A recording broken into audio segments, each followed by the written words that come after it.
everybody. Thanks for joining in for another Mills Team webinar. We're having lots of fun doing these. Hopefully you're having some fun watching them as well. And today we thought we'd talk about what's happening in the market. But before I get into all that, let me just introduce everybody in case there's somebody you don't know on the team yet. But I'm Sue Mills. Sarah O'Neill. Katie Mills. Mike Adams. Lauren Rebecca. Christine Sweeney. Good. So we're sitting here at the end of May in 2022, and right now we're just feeling a little bit of turbulence in the market as we kind of shift towards a healthier, more balanced market. And some people kind of watching right now, if you're a seller, you might be feeling a little bit of angst that, oh, did I miss January or February? You know, could I have sold 2 months ago? And on the other hand, if you're a buyer, you may be saying, you know what, this is good. We were feeling like we'd never get into the market, and now we feel like we've got a chance. So maybe it might make sense just to take a couple little seconds and just explain kind of why the market was so crazy, and then maybe kind of where the things that are happening that they're making it a little bit different today. But I mean, we all know it's still, we're in Toronto. It's a fabulous market. Anywhere in the world would probably love to be buying or selling a house in Toronto right now. So overall, it's all good. But yeah, does someone want to kind of summarize just where? Yeah, I think we've talked a little bit on a different webinar, but I mean, COVID was really the driving force. And it was just such a unique time. People were working at home. Kids were having school at home. People wanted more space. People didn't feel the need to be downtown for work as much. People moved further away from the center of the city, and interest rates were artificially low at 1.5. And to borrow money for 5 years at 1.5% was just, free. Too hard to miss. Free. Exactly. So that was really, there was no question why it was driven. And now we just, I think, need to get back to a healthier market for different reasons. Plus we had no inventory. Correct. So very little inventory. I mean, there were times when like half a month's inventory. So you have half a month's inventory, low interest rates, buyers needing different, and sellers, everybody needing a different home type, right? The kind of combination of all those things. And then what do you guys think is the kind of the main reason we are seeing a change to normalcy now? Like, what are the big factors? The complete shift in the interest rates, right? Yeah. So they were artificially low, and they had to be. Like, there was an obvious economic reason they had to lower those interest rates, but they can't stay that way, obviously. And the fact that they're raising them is actually a good thing. Like, it's a sign that our economy is strengthening, and we're standing on our own 2 feet, and we're doing okay, right? But, it changes people's affordability from, before made those move up purchases a lot easier when the interest rates were that low. And maybe now, if, whatever you're borrowing, it's going to cost you that much more every month. And maybe you're not able to make that payment. So maybe you'll stay where you are, or, you have to save a little bit more money, or. I think for all those reasons, it puts a bit of downward pressure on price. So often those things, just like they're playing with interest rates to, counteract inflation, as the interest rates get a little bit higher and people's affordability goes down, then there's a bit of downward pressure on prices as well. So we were talking about a really, I don't know if you want to talk about it, but a really cool example this morning about that.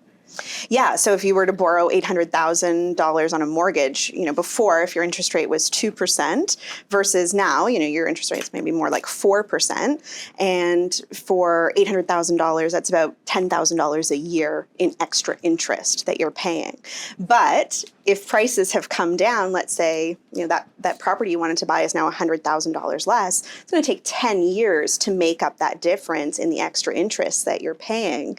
And in 10 years, anything could happen with the interest rates, right? They could go back down, or, you could get a different house. So, so it does make a real difference. You're paying back a little bit more interest, but you're having to pay back less money overall. Right. Which is why it balances it out. And you're still taking advantage of the appreciation on your asset. And Mike, we were talking to earlier today about, you were saying that one of the big differences in the market too is just kind of like buyers. Yeah, it's a psychological thing more than anything. I'm finding, I think we all are, like, a lot more buyers are taking a wait and see approach, and honestly, I don't blame them in that regard. It's been the last few months, last 2 years have been pretty crazy, I guess is the correct word. Right. So I think now with a little more things for them to think about, and also a little more inventory, there's just more to see, depending on which area you are looking in. So I think there's a lot more of that wait and see approach, which is creating less of a competition when, if you are going to a house that does have an offer date. So it's more psychological, I think, in a lot of ways. Yeah, and some buyer fatigue, right? I think there's a bit Totally. of buyer fatigue. You know, the 2 years, as you said, was intense. That was a great word. And, you know, some buyers have definitely said, you know, I'm exiting the market for various reasons. Cost of borrowing might be a reason.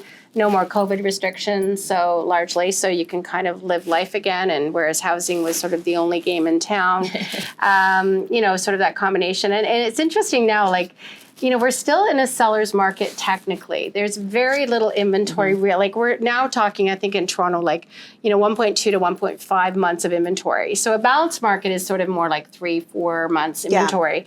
So we're still really, it's not a lot, but I remembered, you guys, I remember this, like at times in certain micro markets, there'd be like one house. Yeah. Like one house to And see, 30 and that was people it, chasing and it, 30 right. people chasing it. Yeah, not sustainable. Not right? sustainable. Yeah. And so it's sort of refreshing. I get very excited for our buyers, you know, that this is their time. And, you know, it's nice to have some choices and make really, you know, we're always about making the right decisions for our buyers. But I think that there really is a great opportunity. So I wouldn't wait too long would be my comment on this. Like, I don't think we can bet on the Toronto market. It does feel a lot like 2017 that there was this sort of fair market housing policy. Was that it? Fair market housing. Fair housing policy Yeah, came into effect April 2017. I'll never forget that.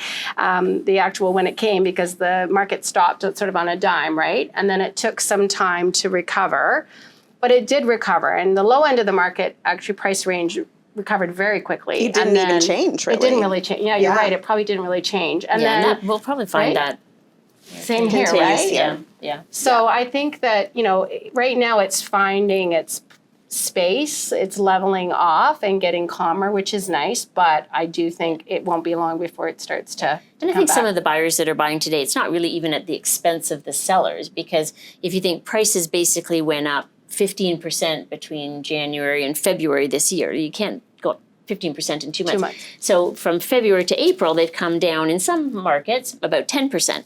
So, you know, we're still not really even back to fall of 2021 prices. Like so it's not like I don't think sellers have to feel like they've lost the boat, they've missed the mark. It's really just there would have been those one-off houses that maybe wouldn't be repeatable again today. But I think, you know, Yeah, because I think the headlines, people get afraid, like prices have been up 40% and they're afraid they're going to fall 40%, Right, which is not the way it works. It just overshot a little bit and it'll, again, find its home. So, yeah, I mean, that's a good example. When you were talking about 2017, that was really what had happened. Is prices had gone up about 25% leading up to that. But they fell back, I think, about statistically 12% or something, or 10 to 12%. and then they started back up again. Yeah. So, Yeah, by 2019, we were surpassing 2017 prices, peak prices. So, And I love your point about the psychology too, because it's not uncommon and it's reasonable really that when there is some uncertainty in the world, and we've got the war in Ukraine, we've got inflation, we've got some interest rate changes, that buyers step back and just pause for a minute. Right. And then they realize that they've got their footing, the market's got its footing, and it'll carry on. But And does it usually that's a represent- matter of, you know, weeks or maybe a couple of months. It's not. Yeah. It's And not it a long doesn't time. represent a change in need either, right? Right, Like, yeah. I see all over Instagram now. It's like it's wedding season's back, you know, and like Yes. literally every weekend everybody's at a wedding. I'm Yep. thinking, well, all these people are going to need a house too, you know, and like people continue to have kids, and you know, Immigration's back. immigration's Record back, highs. and Yep. you know, people are, you know, first time buyers are continually wanting to get their own place, and they're entering the workforce, and parents are helping, and like.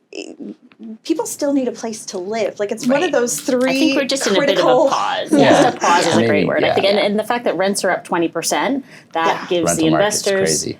confidence. And again, as people's rents have increased so much, the closer that gets to the buying cost, then more of those people are going to want to move into the Isn't first-time that market. crazy So, that rents are up? so much. Like 20%. they've surpassed pre-COVID rents now. Yeah. A lot of the offices are opening back up, and Yeah. people want to be back where everything is, and Yeah, concerts, and you know, Yes. they can go out for dinner and it's fun again, right, exactly. But like I can't believe it because rents went like they really went down, and now Yes, for those Sky's the investors, I limit. mean, what a great lesson about Toronto real estate. Like, you know, don't panic, Don't right? panic. Don't throw out the baby with the bathwater. If you hang on to those investment properties, yeah, you might have a couple months where you might go without a tenant, or you might have to temporarily reduce your rent or whatever. But those investors that hung on to their properties are, I'm sure, very glad now that they did. And tomorrow is going to be an interesting day because the Bank of Canada is going to set a new interest rate again. So, Christine, our little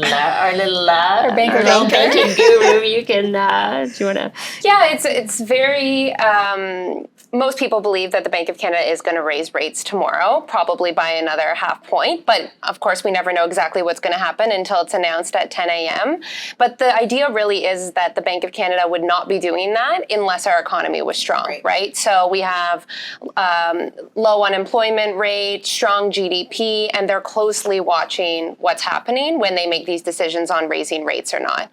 It's also well believed that they'll probably build in a little bit of a cushion. So we might raise rates a few more times to give the Bank of Canada a bit of bandwidth to come back down again if we need. So it's fluid, and real estate is very much a life decision, like Lauren said, that you're making for what's going on in your life then.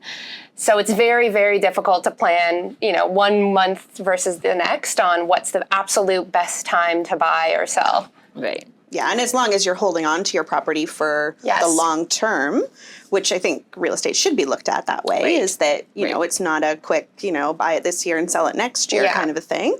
But in the long term, like you said, average prices historically in the last 40 years have gone up about 7% a year.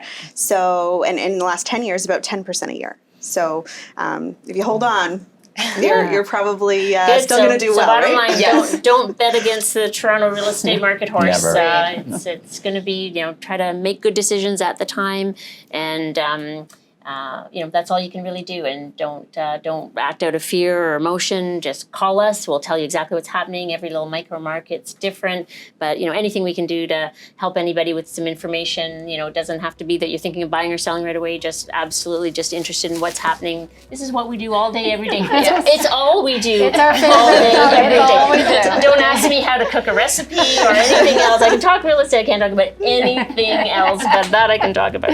So, anyways, thanks for joining us. Thanks for giving us an excuse to be together. So anyways, so take care. Stay tuned. Join in. Hopefully you'll join us with us for the next time, and share it with families and friends. And thanks for your time. We totally appreciate how valuable everybody's time is. So thank you. Yeah. Thanks. Bye, guys.